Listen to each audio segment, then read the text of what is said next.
여러분 사랑하고요, 제가 다시 한번 여러분 축복하고 말씀을 선포하겠습니다. 행복하십시오. 성령 충만하십시오. 우리는 지혜에 대해 말씀을 듣고 있습니다. 지혜가 무엇인가? 지혜란 하나님께서 좋아하시는 것을 나도 좋아하고 하나님께서 싫어하시는 것을 나도 싫어하는 것입니다. 하나님은 우리가 천국 백성이 지혜롭게 살기를 원하십니다. 오늘은 5번째 주제, 나눔에 대해 메시지를 선포하겠습니다. 핵심은 이것입니다. 나눔이 지혜이다. 나눔이 지혜이다. 나눔이란 내가 가지고 있는 시간과 물질, 재능, 지식, 정보 등을 다른 사람과 함께 가지는 것입니다. 성경 말씀을 읽어보면 아주 대조되는 두 종류의 사람을 소개하고 있습니다. 잠언 11장 24절 말씀, 흩어 구제하여도 더욱 부하게 되는 일이 있나니 과도히 아껴도 가난하게 될 뿐이니라. 흩어 구제하는 사람이 있고 과도히 아끼는 사람이 있다라고 말합니다. 두 종류의 사람이 있어요. 흩어 나누는 사람은 어떤 사람입니까? 내가 가진 것은 나의 것만이 아니라, 나만의 것이 아니라 우리 것이다 라고 생각하는 사람입니다. 근데 과도히 아끼는, 움켜쥐며 사는 사람은 내 것은 내 것이고 내 것도 내 것이다, 이렇게 살아가는 사람입니다.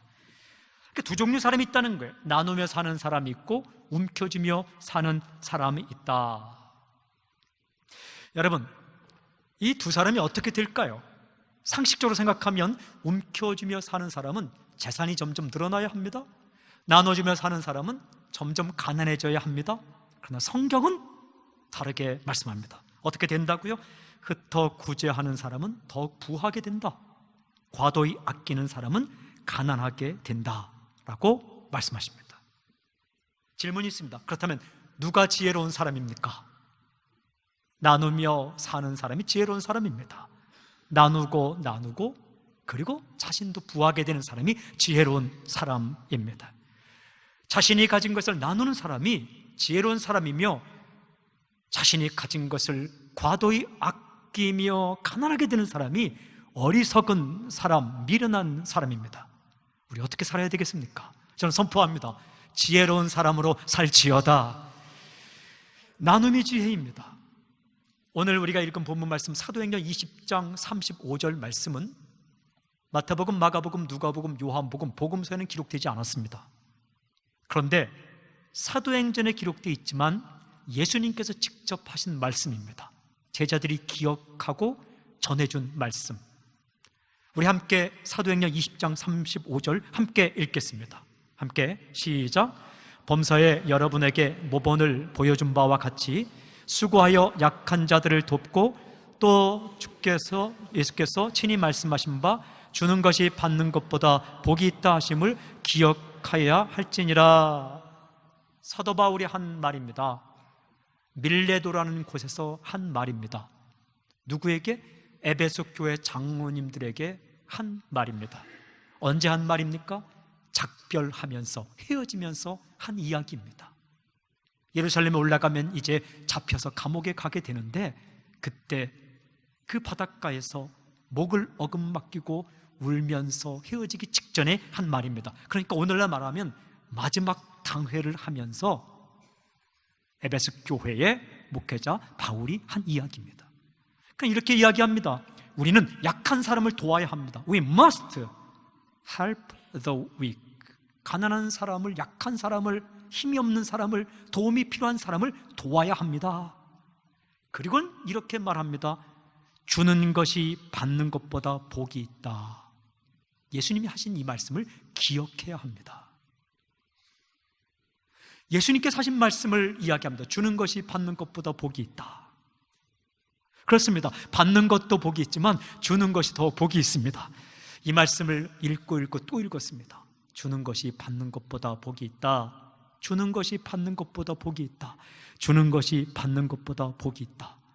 말씀을 읽고 또 읽고 묵상하는데 마치 예수님께서 가까이 오셔서 저에게 아주 따뜻한 목소리로 이렇게 말씀하시는 것 같았습니다. 나눠주면서 살아. 그게 사는 거야. 그래, 살아도 손해보지 않아. 움켜쥐고 바보처럼 살지 말고 나눠주면서 지혜롭게 살아. 이렇게 말씀하시는 것 같았어요. 이런 음성이 들리는 것 같았습니다. 그렇습니다. 나눔이 지혜입니다. 주는 것이 받는 것보다 복이 있습니다. 말씀 묵상할 때 제게 질문이 생겼어요. 어떻게 하면 잘 나눌 수가 있지? How can I? 어떻게 하면 잘 나누며 살 수가 있지? 그래서 나눔에 대한 말씀을 찾아서 읽기 시작했습니다. 그러다 보니까 하나님께서 말씀하시는 나눔의 원칙들이 있었습니다. 방법보다 중요한 것은 원칙입니다. 예수님은 우리에게 방법론을 가르치지 않고 원리들을 주셨습니다. 그래서 말씀을 읽다가 성경에 나눔을 위한 성경적인 3가지 원칙들이 있음을 알게 되었습니다. 그것은 이것입니다. 지금 주라, 거저 주라, 듬뿍 주라 라는 것이었습니다. 어떻게 나누라고요? 지금, 거저, 듬뿍. 정말 열심히 제가 찾아서 정리한 건데 제가 거저 드립니다. 3가지가 뭐라고요? 지금, 거저, 듬뿍. 지금이라는 것은 미루지 말고, 다음으로 미루지 말고 지금 당장 주라 라는 말씀입니다. 거저라는 말은 대가를 바라지 말고 그냥 주라 라는 말씀입니다. 듬뿍이라는 말은 째째하게 인색하지 말고 넉넉하게 주라 라는 말씀입니다. 성경의 증언을 따라 이 3가지 메시지에 초점을 맞추어서 말씀을 선포하겠습니다. 첫째는 지금 주라. Give now. 지금 주라. 사람들은 왜 나누지 못하는가?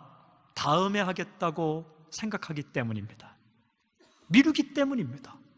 여러분, 때를 놓치지 마십시오. 잠언 3장 27절 28절 말씀에는 이런 말씀이 있습니다. 내 손이 선을 베풀 힘이 있거든 마땅히 받을 자에게 베풀기를 아끼지 말며 내게 있거든 이웃에게 이르기를 갔다가 다시 오라 내일 주겠노라 하지 말며. 갔다가 다시 오라 내일 주겠노라 하지 말라고 말씀하십니다. 무슨 말씀입니까? 다음으로 미루지 말라는 말씀입니다. 지혜는 기회를 놓치지 않는 겁니다. 글을 읽어보니까 어떤 사람이 이렇게 말했습니다. 세상에서 가장 소중한 금 3가지를 말하라. 그랬더니 남편이 이렇게 말했다는 겁니다.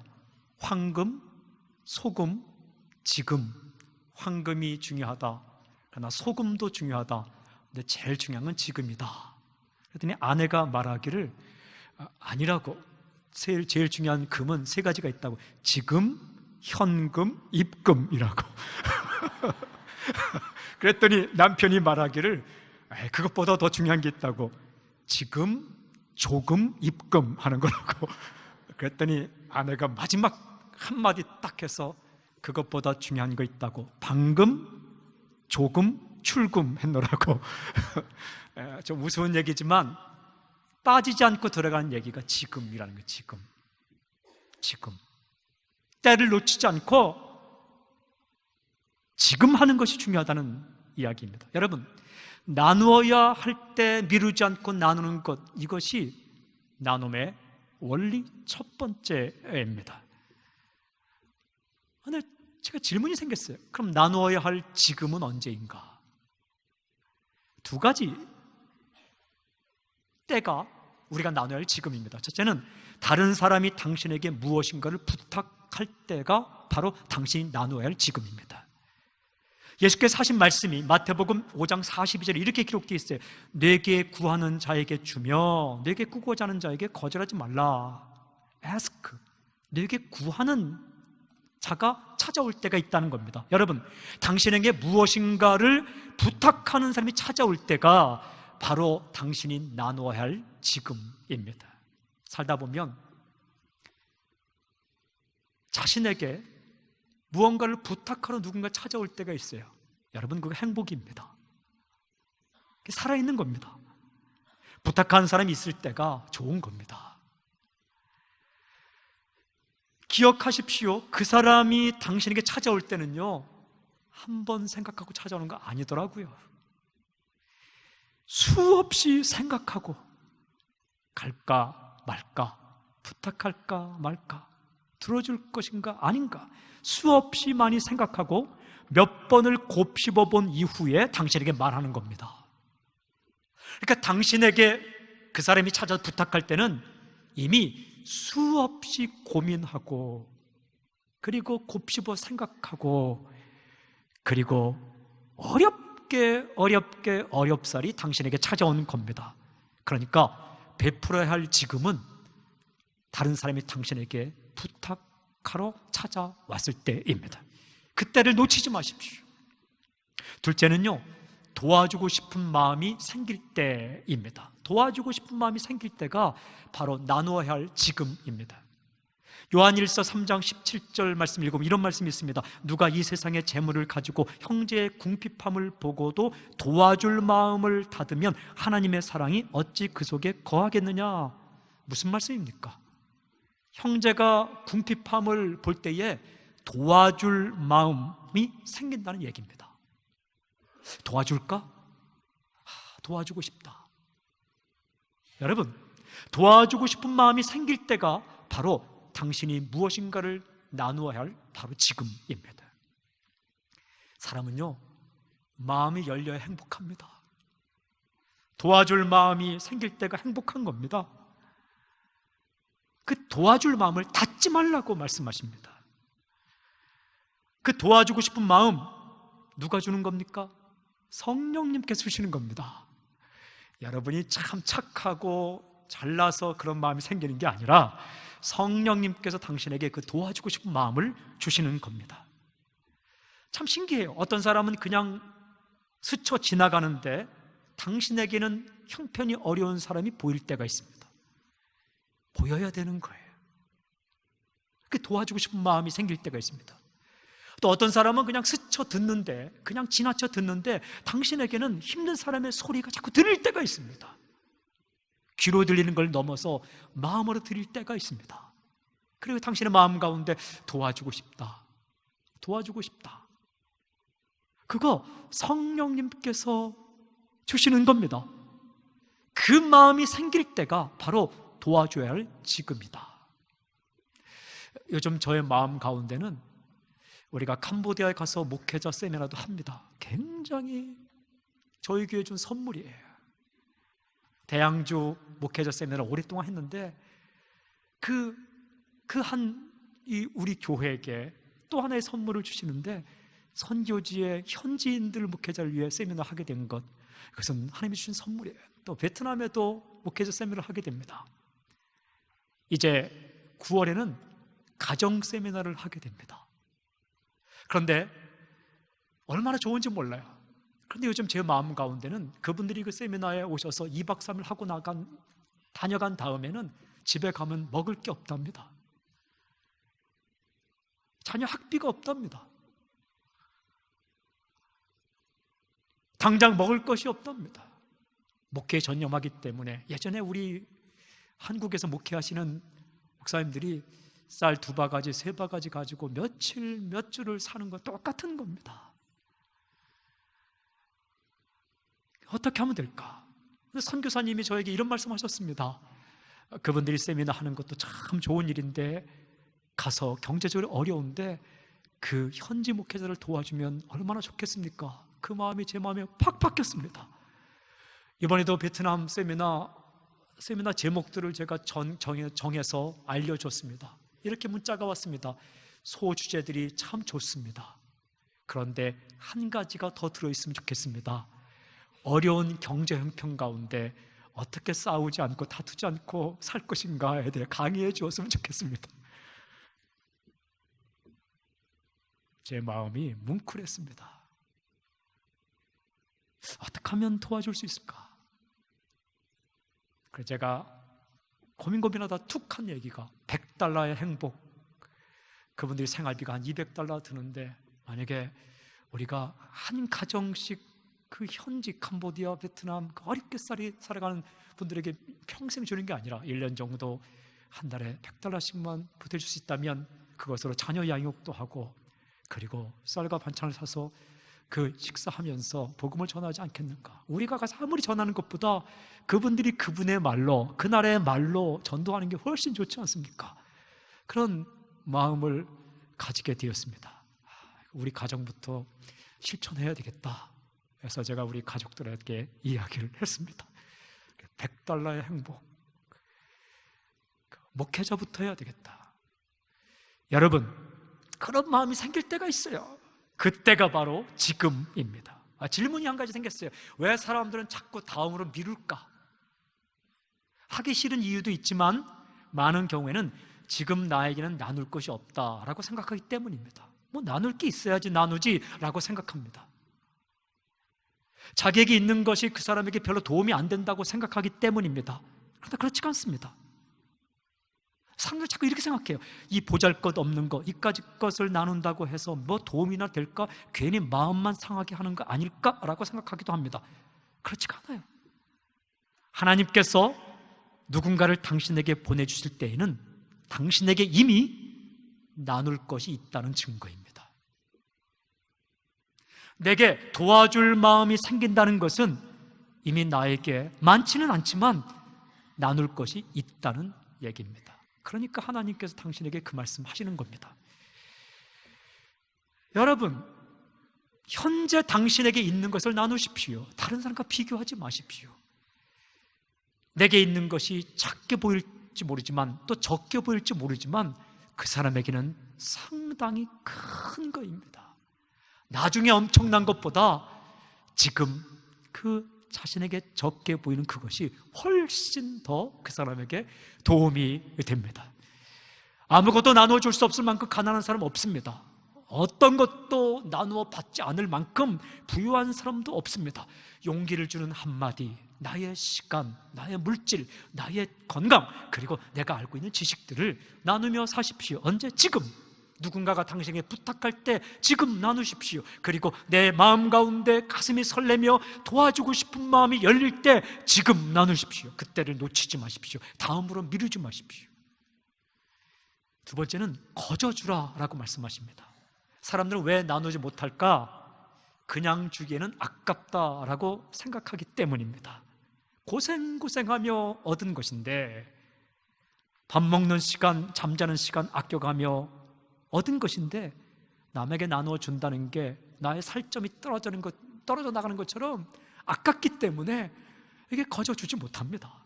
그러나 마태복음 10장 8절 말씀 읽어보니까 예수님께서 이렇게 말씀하시더라고요. 함께 읽겠습니다. 마태복음 10장 8절 시작. 병든 자를 고치며 죽은 자를 살리며 나병 환자를 깨끗하게 하며 귀신을 쫓아내되 너희가 거저받았으니 거저주라. 누가 하신 말씀입니까? 예수님께서 하신 말씀입니다.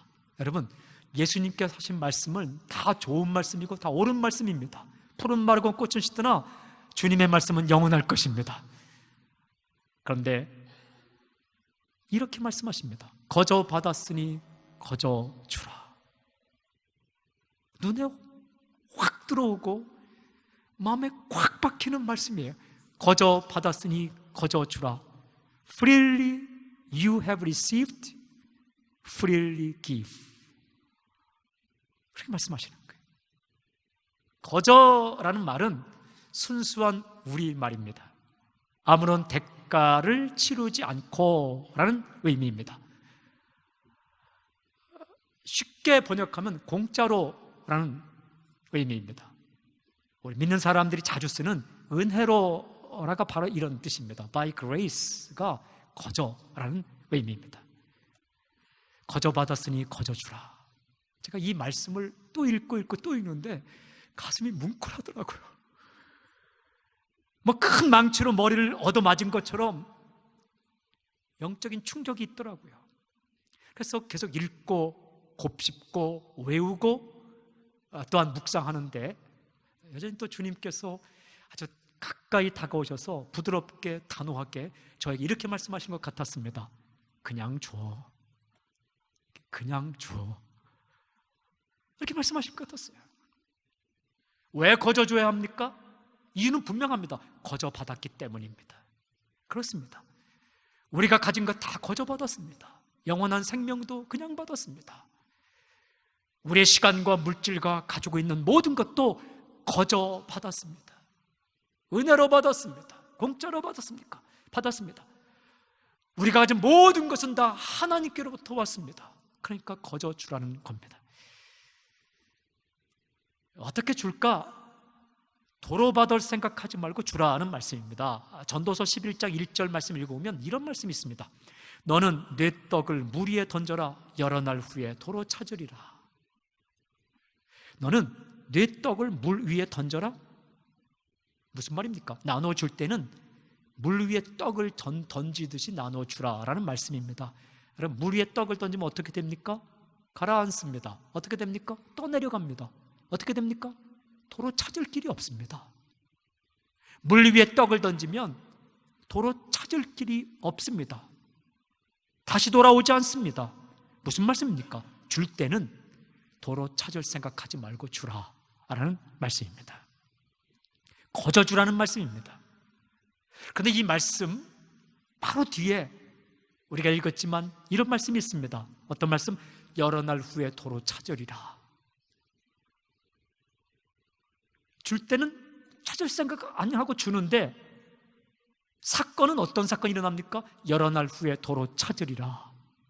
무슨 말씀입니까? 거저 주면 당신도 받게 된다는 말씀입니다. 누가 주십니까? 하나님께서 주십니다. 물론 나에게 도움을 받은 사람이 기억해서 찾아와서 나에게 많은 것을 줄 수도 있겠지만 그런 것은요, 인생에 100번이면 한 번밖에 되지 않습니다. 참 신기해요. 사는 게 참 신기합니다. 나는 다른 사람에게 도움을 받고 또 도움받은 나는요, 그 사람에게 갚는 것은 100분의 1도 안 돼요. 1000분의 1도 안 돼요. 또 다른 사람에게 주고 그 도움을 받은 사람은 또 다른 사람에게 주게 됩니다. 그래서 살게 되는 거예요. 근데 누가 채워주시겠나? 하나님께서 채워주시겠다고 말씀하십니다. 누가복음 12장 33절은 이런 말씀이 있습니다. 너희 소유를 팔아 구제하여 낡아지지 아니하는 배낭을 만들라. 곧 하늘에 둔 바 다함이 없는 보물이니 거기는 도둑도 가까이 하는 일이 없고 좀도 먹는 일이 없느니라. 낡아지지 아니하는 배낭을 하나 만들라. 어디에? 천국에 만들어라. 그 배낭에는 무엇이 채워집니까? 내가 이 땅에 살면서 나누어 준 것들이 천국 배낭에 차곡차곡 쌓이게 된다는 말씀이에요. 쉽게 번역하면 이런 것입니다. 천국에 절대로 찢어지지 않는 지갑을 하나 마련하라. 이런 얘기입니다. 더 쉽게 번역하면 이런 이야기입니다. 천국에 은행 통장 하나 개설하라 라는 말씀입니다. 뱅크 어카운트, 여러분의 이름으로 천국에 은행 계좌 하나 만드십시오. 거기에는 무엇이 적립됩니까? 당신이 이 땅에서 벌은 것이 적립되지 않고 우리가 이 땅을 살면서 누군가와 나눈 것들이 차곡차곡 입금이 된다는 말씀입니다. 성경 말씀에 예수님께서 말씀하십니다. 거기엔 도둑도 없다. 좀도 쓸지 않는다. 해킹이 되지 않습니다. 그리고 지워지지도 않습니다. 이 땅에서 우리가 나눈 것들이 천국 통장에 고스란히 기록이 됩니다. 여러분, 그러고 보면 우리가 죽은 후에 이 땅에 남기고 가는 것이 남는 게 아닙니다. 이 땅을 살면서 다른 사람에게 나누고 간 게 남는 겁니다. 유명한 이야기가 있습니다. 누군가 이렇게 말했습니다. 움켜진 것이 남는 것이 아니라 나누는 것이 남는 것이다. 움켜진 것이 남는 것이 아니라 나눈 것이 남는 것이다. 라존석이라는 사람이 한 말입니다. 제가 이렇게 했습니다 하면 기대감이 떨어질까 봐 이렇게 한번 먼저 읽었습니다. 어느 날 기도하는 가운데 이런 한 문장이 생각났어요. 그래, 움켜진 것이 남는 것이 아니라 나눈 것이 남는 것이다. 내가 가지고 있는 게 남는 게 아니라, 내게 남아있는 게 남은 것이 아니라 나눠준 것이 남는 것이다. 그게 인생의 비밀이에요. 왜요? 하나님께서 기억하시기 때문에 그렇습니다. 그러면 천국에서만 채워주시는 거 아닙니다. 이 땅을 살 때에도 나눈 자에게 하나님이 채워주시겠다 말씀하십니다. 잠언 11장 25절, 구제를 좋아하는 자는 풍족해질 것이요 남을 윤택하게 하는 자는 자기도 윤택하여지리라. 무슨 말씀입니까? 다른 사람에게 나누어주는 사람에게 더욱 풍성히 채워주시겠다. 왜 그 사람에게 줄까요? 아끼는 사람에게 안 주고 왜 나누는 사람에게 줄까요? 이유는 간단합니다. 나눌 줄 아는 사람에게 주어야 또 나누기 때문입니다. 나눌 줄 모르는 사람이 줘봤자 자기 혼자 쓰는데 하나님이 주실 이유가 없죠. 물론 그 사람에게 필요한 것은 주겠지만 더 많은 것을 주실 이유가 없겠죠. 교회도 마찬가지입니다. 성도의 인생도 마찬가지입니다. 선교하고 구제하는 교회에 하나님께서 더 주시는 이유는 그 교회에 사람을 보내주고 물질도 주고 모든 것을 주어야 더욱더 나누기 때문입니다. 인생도 마찬가지입니다. 그러니까 여러분, 거저 주십시오. 도로 받을 생각하지 말고 그냥 주십시오. 나누어 주십시오. 대가를 바라지 말고 주십시오. 생색내지 말고 주십시오. 오른손이 하는 일을 왼손이 모를 정도로 자존심 상하지 않게 주십시오. 거저 주십시오. 세 번째가 듬뿍 주라라는 겁니다. 나누어줄 때는 어떻게 줘야 하는가? 듬뿍 주라고 말씀하십니다. 듬뿍이라는 말은 순수한 우리나라 말입니다. 어떤 의미냐 하면 무엇인가가 그득히 담기고 조금 더 수북이 쌓인 것, 이게 듬뿍이라는 말입니다. 다른 말로 담뿍이라고 말합니다. 듬뿍, 담뿍 다 표준어입니다. 듬뿍, 담뿍 느낌이 참 좋아요. 제가 어떤 음식점에 가니까 이 어떤 사람이 음식점 간판에 이렇게 써놨어요. 듬뿍, 담뿍. 그 음식점 이름이 듬뿍, 담뿍이에요. 식당 앞 간판에 듬뿍, 담뿍 써 있는데 괜히 기분이 좋더라고요. 많이 줄 것 같아요. 가슴이 따뜻해지는 말이었어요. 제가 식당에 들어가면서 먼저부터 가슴이 따뜻해지기는 처음이었어요. 듬뿍, 담뿍. 북어국집이었습니다. 참 좋았어요. 어쨌든 나누어 줄 때는 째째하게 굴지 말고 좀스럽고 인색하지 말고 넉넉하게 듬뿍 주라고 말씀하십니다. 마태복음 5장을 읽어보면 예수님께서 이렇게 말씀하셨어요. 마태복음 5장 40절 41절, 또 너를 고발하여 속옷을 가지고자 하는 자에게 겉옷까지도 가지게 하며 또 누구든지 너로 억지로 오리를 가게 하거든 그 사람과 심리를 동행하고. 무슨 말씀입니까? 누가 속옷을 달라고 하면 겉옷까지도 주라. 이상하게 상상하지 마십시오. 이 속옷은 러닝 팬티가 아니라 유대인들이 안에 입는 와이셔츠 같은 겁니다. 이렇게 위로부터 아래로 통으로 입는 튜닉, 통으로 입어서 허리를 딱 묶는 겁니다. 그러니까 우리가 입는 티셔츠와 바지가 연결된 원피스 같은 겁니다. 그것을 달라는 자에게 겉옷, 겉옷은 클록인데 이것은 추울 때 망토처럼 사각으로 만들어진 거 덮는 것, 그것까지 주라 라고 속옷을 달라는 자에게 겉옷까지 주라. 또 오리 2km를 함께 가고자 하는 자에게 심리 4km를 함께 가주라. 무슨 말씀입니까? 줄 때는 풍성하게 주라. 부탁을 들어줄 때에는 요청한 것보다 더 주라 라는 말씀입니다. 숫자적으로 꼭 확정할 필요는 없지만 꼭 2배, 더블을 말씀하셨어요. 우리말에 곱빼기라는 말이 있습니다. 표준어입니다. 2배라는 뜻입니다. 더블이란 말이에요. 줄 때는 더블로, 곱빼기로, 2배로 주는 마음으로 주라라는 말씀입니다. 무슨 말씀이에요? 누가 내게 부탁했습니다. 부탁을 들어줄 때는 그 사람이 부탁한 것보다 조금 얹어서 주라. 내게 도와줄 마음이 생겼습니다. 도와줄 마음이 생겼을 때 그때 줄 때는 조금 더 얹어주라. 그러고 보니까 $100보다 한 $120 해야 되겠네요.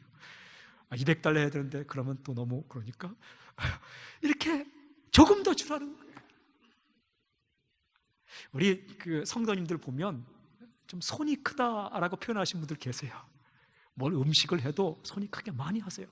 그거 좋은 겁니다. 그거 좋은 거예요. 참 좋은 겁니다. 우리 하나님은요 풍성하게 주시는 분입니다. 하나님의 성품을 닮아서 줄 때는 좀 듬뿍 주십시오. 야박하게 굴지 말고 좀스럽게 굴지 말고 인색하게 굴지 말고 좀 듬뿍 주십시오. 하나님께서 우리에게 무언가를 주는 모습을 예수님께 소개한 적이 있습니다. 누가복음 6장 38절, 주라 그리하면 너에게 줄 것이니 곧 후히되어 누르고 흔들어 넘치도록 하여 너에게 안겨주리라. 무슨 말씀입니까? 나누어 주면 하나님이 그에게 주시는데, 하나님은 어떻게 주시는가? 후히되어 누르고 흔들어 넘치도록 하여 너에게 안겨주리라. 상상해 봅시다. 어떻게? 푹 퍼서 담습니다. 후히되어, 그리고 누르고 꽉꽉 누릅니다. 그리고 어떻게 해요? 흔들어 조금이라도 더 주기 위해서 공간을 만듭니다. 그리고 마지막 한 번 더 어떻게? 다시 넘치도록 퍼서 어떻게 해요? 안겨주리라. 이분이 우리 하나님이십니다. 이분이 우리 아빠, 아버지이십니다. 어떤 마음이 느껴지십니까? 정말 사랑하는 마음으로 주는 겁니다. 어떤 마음이 느껴지십니까? 더 주고 싶은 마음이 느껴집니다. 더 주고 싶은 거예요. 푹 퍼서 꽉꽉 누르고 흔들고 넘치도록 하여 가슴에 안겨주는 것. 이분이야 우리 아버지 하나님이십니다. 이 아버지를 전해주신 분이 바로 예수님이십니다. 여러분, 이 마음은 예수님의 마음입니다. 우리 누구 닮아야 되겠습니까? 하나님, 우리 아버지를 닮아야 되지 않겠습니까? 우리 누구 닮아야 되겠습니까? 우리의 스승, 우리의 구세주 예수님을 닮아야 되지 않겠습니까? 어떤 마음? 더 주고 싶은 마음, 푹 퍼주고 싶은 마음, 요청한 것보다, 내 마음에 처음 생긴 마음보다 더 주고 싶은 마음, 듬뿍 퍼주고 싶은 마음, 그렇게 주라는 겁니다. 선포합니다. 이 마음이 당신의 마음이 될지어다. 사랑하는 여러분, 어떻게 나누라고요? 세 가지.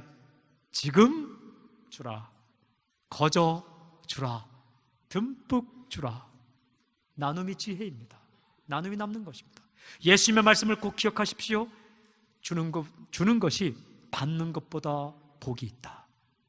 주는 것이 받는 것보다 복이 있다. 지혜로운 사람을 살기를 저는 선포합니다. 기도하겠습니다.